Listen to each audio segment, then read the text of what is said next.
How's it going, listeners? I'm Link, and this is Lynk-On Media Podcast. House of the Dragon. I think that last episode that came out, episode 4, is the best episode of the show. Oh, by far. Yeah, and it's just getting better and better. Yeah, it is. What's your thoughts on it? Yeah, exact same. It is undoubtedly the best episode of the show. They brought so many themes, more themes to light. The acting itself was really strong. It was just well written. Everything about it. I mean, not everything, because that one scene was a bit cringe for me. I was like, and I mean, you know, the scene in the brothel, uncle and niece. Oh, but at the same time, it wasn't unexpected per se, but I was just still hoping that it didn't have to happen, but it kind of fit in with, because there was even mention in earlier episodes about it's a tradition in the family in a sense, right. So the family has been known to do that. They're kind of like the royals. Yeah. Too soon, man. Too soon. Oh my God, I should snort. I'm sorry. But yeah, so as much as it wasn't unexpected, it was still a little cringe. So I guess in the way, even in the way that it was actually shot, you know what it reminded me of? Eyes Wide Shut. Yes, it was very much like Eyes Wide Shut. Yeah, it really had that sort of vibe. Yeah, it did. Yeah, I'm sorry. Yeah, you were saying? It didn't really come off as gratuitous. I think before, when we would go into the Littlefinger brothels, we would just see women just being thrown around and all that kind of thing. This one was a little bit more sensual. It was like they really true. And it was a different vibe that I got from Game of Thrones. It was completely there was a sensual sort of touch to it. It was different. It was sort of different. I like the vibe. Basically from her, it's basically from Rhaenyra's view of, this is finally her being able to walk freely among people without people knowing. It's kind of like Jasmine from Aladdin when she, goes behind the walls and meets Aladdin and all that sort of thing. It has that same vibe of, she's being freed up, and then Daemon is sort of like the guy who's like, let me show you about the world, let me show you how the world really is and shit, and then it was kind of interesting how Daemon doesn't go through. So due to that is one part of the writing that I actually liked as well, because they never really told us exactly why it didn't happen. So we are left to wonder, because of how previous episodes, events had transpired in previous episodes, rather. Yeah. We're left to wonder, is it that he had just an epiphany at that point? Did his moral compass suddenly kick in and he decided not to? Or was it a case of just being impotent? That's what I was thinking. As had happened before with his why can't I remember her name? No, why can't I remember her name? No, but you know who I mean. When he was unable to perform. Yeah. It was his concubine? What essentially. Yeah. We haven't seen his wife yet, though, right? No. He's just the mistress. All right. Well, yeah, his mistress then. He really hates his wife. He really, I love how Rhaenyra was like, hey, it's so strange how you haven't gotten her pregnant yet. And he's like, man, no baby can survive that hostile environment. I'm like, God damn. What the fuck, Damon? And then, I mean, as obvious as it was that after that failed attempt in the brothel that she was going to go home and fuck the living daylights out of Sir Carlton. Sir Carlton or Sir Kristen? Kristen. Why am I saying Carlton? Yeah, no, I'm saying Carlton because there's Will a football Smith's name. In your mind. No, not even that. No, it's Kristen Cole, right? But there's yeah. You're right. There's a footballer named Carlton Cole, so that's why that came to mind. I just associated the C Cole with so Kristen Cole. Yeah, as obvious as it was that following her opening experience with Uncle D, Yeah.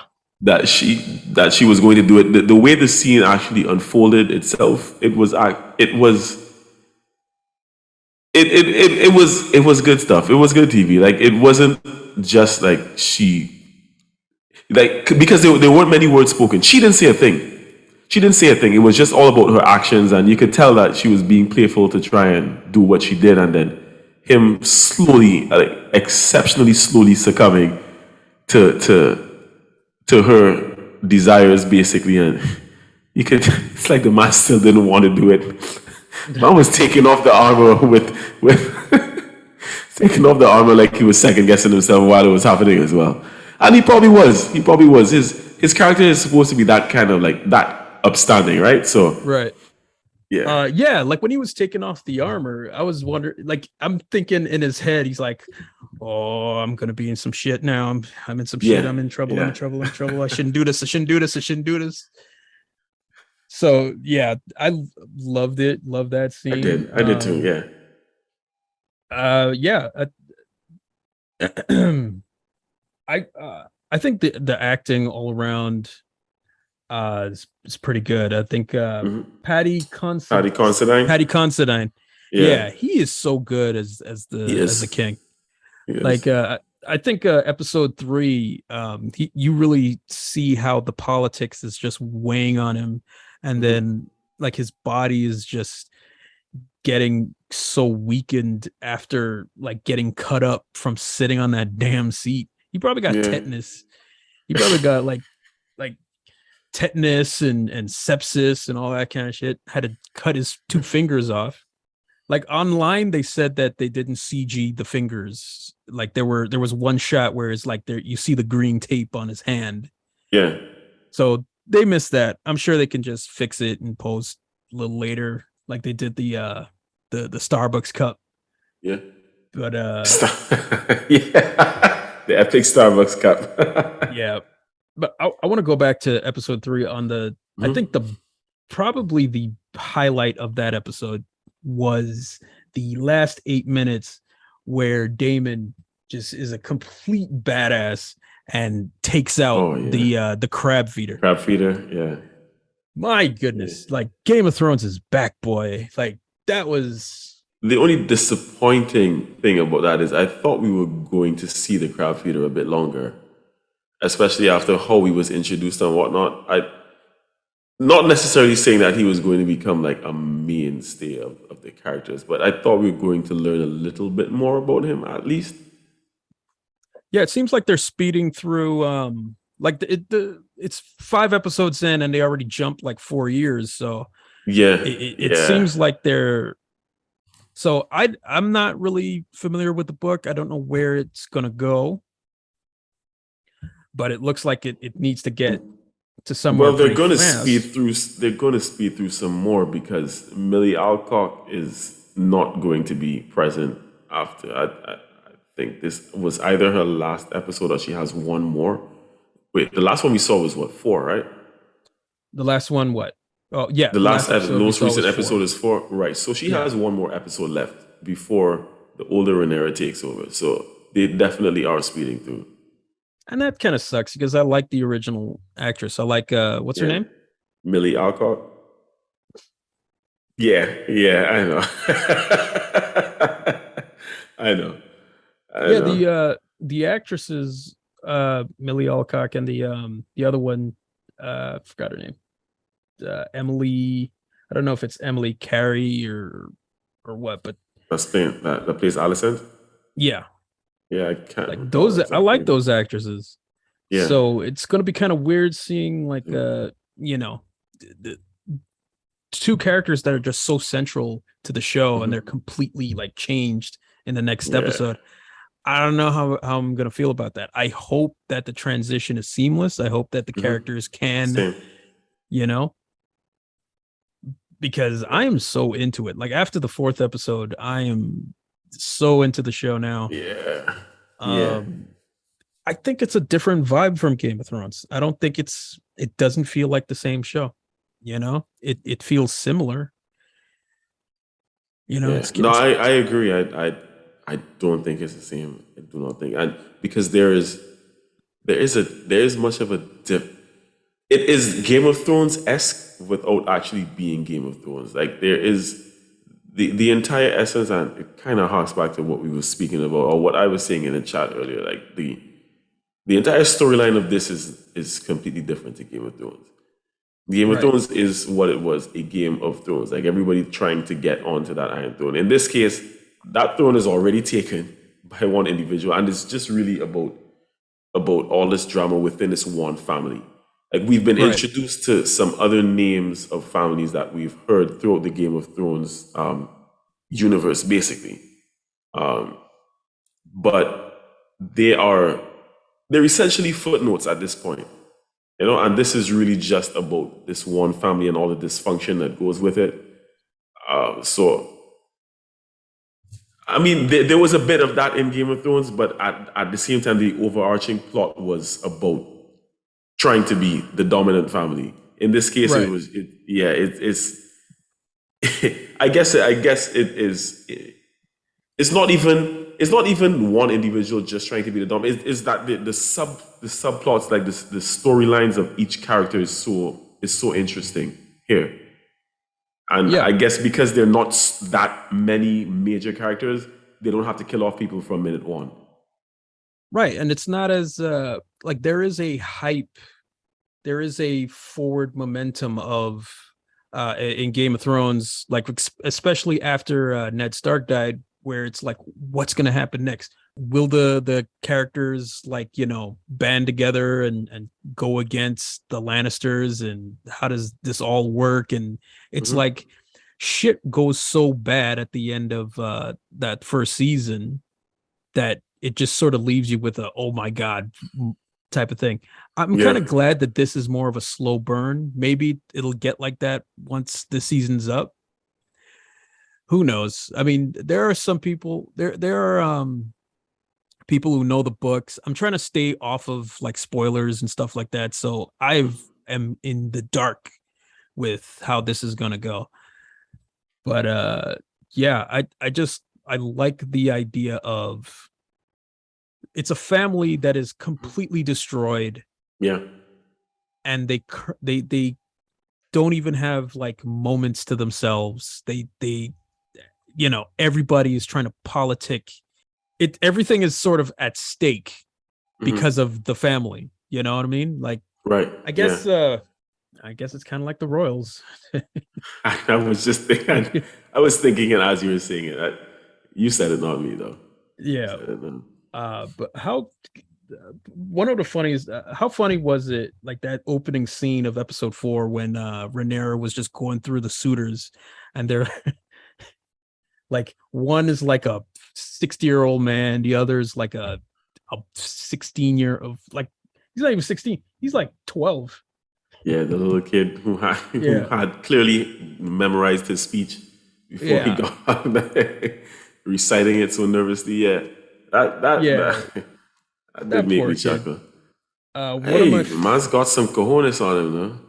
yeah, man, he stabbed the guy. Like he Easily, fucking like impaled him. I was like, oh my god, easily. love that. Yep. One of the best lines before he died was the princess has a dragon, you dumb cunt. Yeah. Like I was like, oh, this poor little guy, putting his Just heart on his sleeve like that, and then this guy's like, parents just sent him out with a little note to go read off because we're one of the prominent families. You need to be a part of this courtship process, yeah, and for him to just receive that sort of abuse, he handled himself well, though.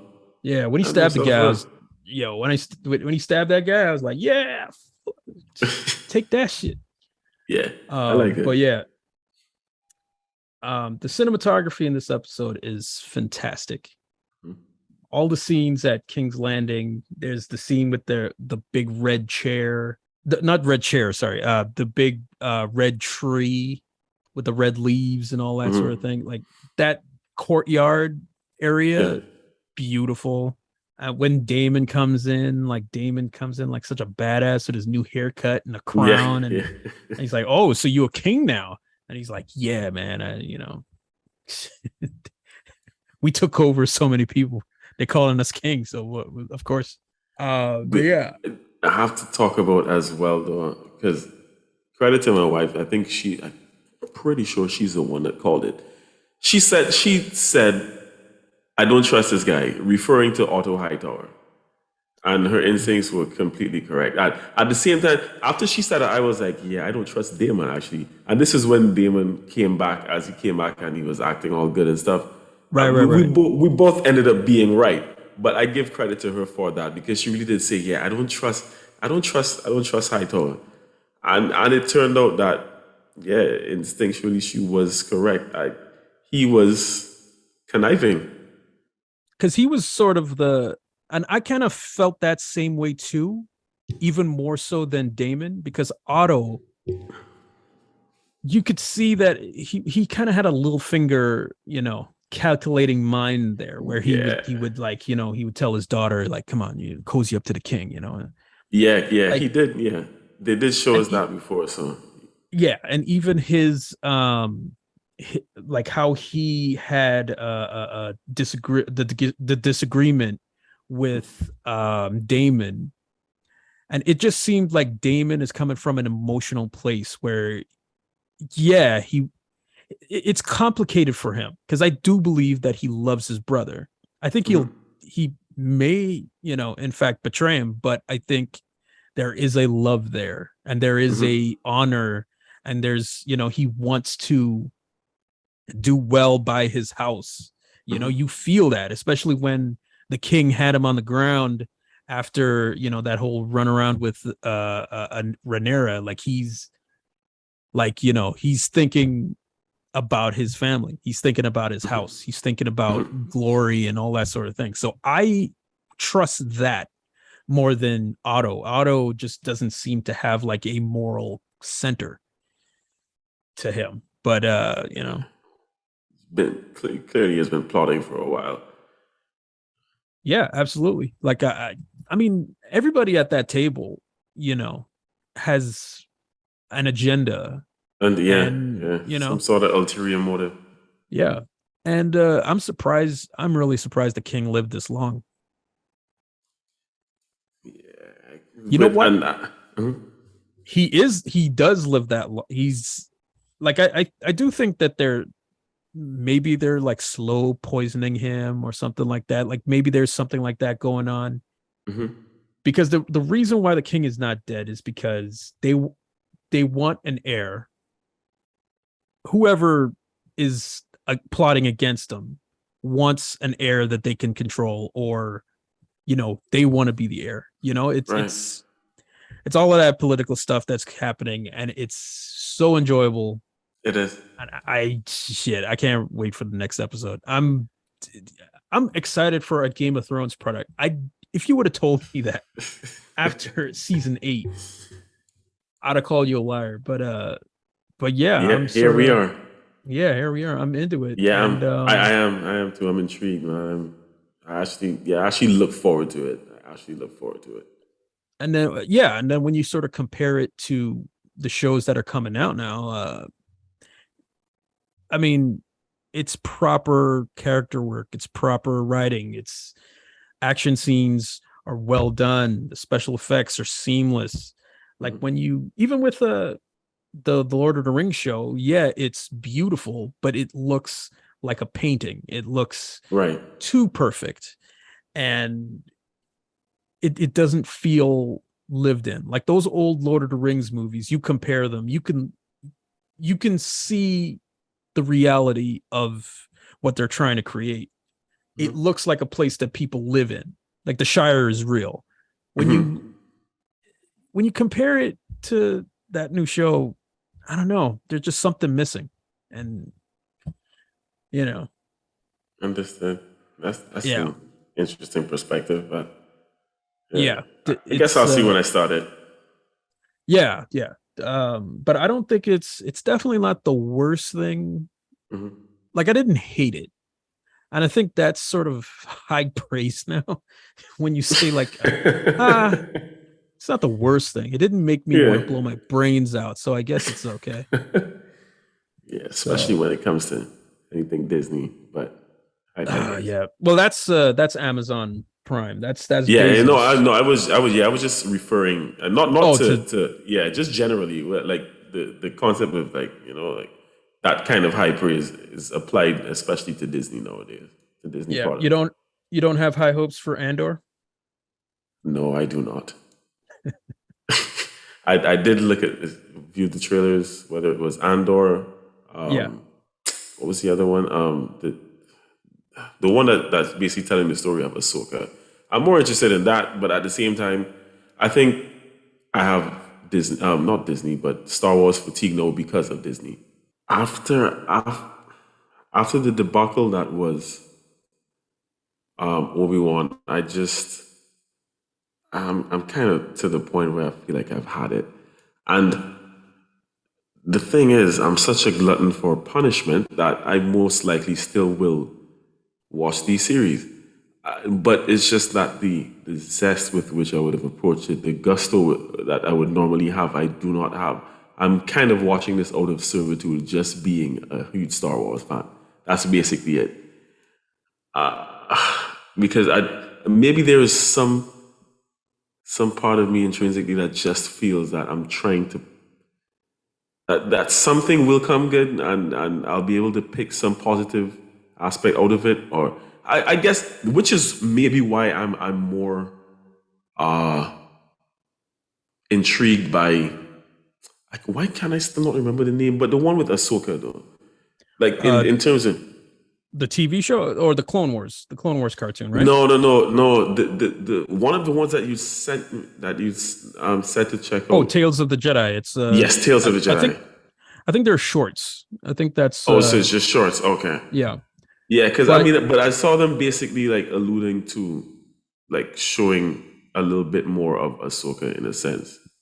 yeah, you sound like a battered wife. that's, that's how I feel, man. Disney I'm has sure battered me emotionally. I'm sure he'll change. I'm sure. Um you know, where I'm at with Star Wars, I think it just sort of goes back to like the new trilogy that they tried to make. I mean, it really was just a bag of, like, they sold us a bill of goods and then they didn't deliver on it. It's it's, if it's not Yeah, JJ with his empty uh uh question mark box, then it's okay. Basically, everything that they have come out with and the D23 thing has been TV hmm, shows. They haven't any movie that they have planned, they kind of took it off of the release schedule or whatever. right, And at this point, I'm kind of good on that. I don't, if they come out with a new show, if it looks good, I might check it out. But right. I am not, like, the fever that I had for Star Wars isn't there anymore. I just don't, and I'm a, like, I love the prequels even when everybody else was hating it. But at this point, I mean, I don't really, why would I want to leave my house, go to a theater for some hotshot flavor of the month director to do a Star Wars film that subverts my expectations, where I could just watch The Mandalorian at home, you know? Baby Yoda, Mandalorian, he shoots people. That's it. That's all I want. I And don't that want is the anything one else. thing that I enjoy. That's the one thing that I enjoy. That I'm actually looking forward to, because I Yeah. actually like the Mandalorian. But Yeah. I feel the exact same. Otherwise, I I just can't do this anymore. And why do they keep going backwards? Like Tales of the Jedi, we're going Yeah, pre going Phantom backward. Menace. Yeah, yeah. The Bad Batch, we're going pre A New Hope. Because That's the they same are as, just taking all of the storytelling that has been done over these decades and turning it into pop culture TV, yeah, and it doesn't essentially.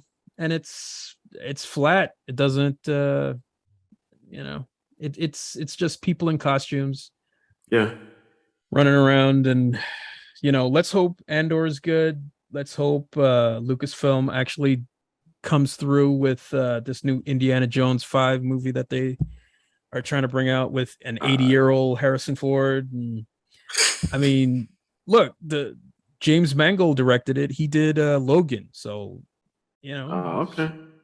old man indie, might work. Well, let's see. Interesting. Well, I hope that new Indiana Jones act is more Top Gun Maverick than it is Bad Boys for Life, and Oh you yeah, I hear understand? you. Yeah, yeah. Or more or less Indiana Jones and the Kingdom of the Crystal Skull. And on that note, we will bid you adieu. Thanks for coming out, AJ. Of course, of course. Yes, and I hope you enjoy Little Mermaid, and you know, Yeah, because we'll have a finally, chat when I see it. yeah, finally we have a Wait, have you Black seen it Mermaid. though? Have you seen it, or What? are you going to see it? Definitely. Okay. I'm sure. All right. No, I'm not gonna go. I'm not gonna leave my house to watch it. See it. All right. I got you. But I got you. I do think that this will be one of the better ones. When I Right. say better ones, I mean it'll probably be like a 6 out of 10 rather than a 2. Okay.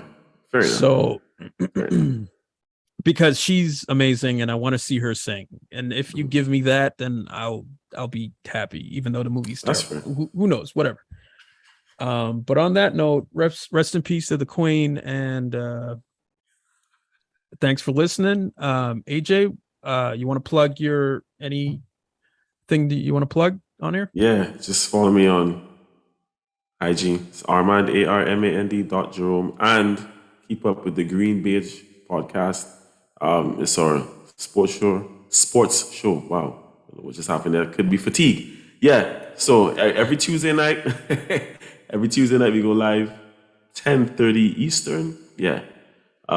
Discussing mainly NFL, but all the sports around. So follow us on IG as well. Green Beige podcast. All right, and we are out.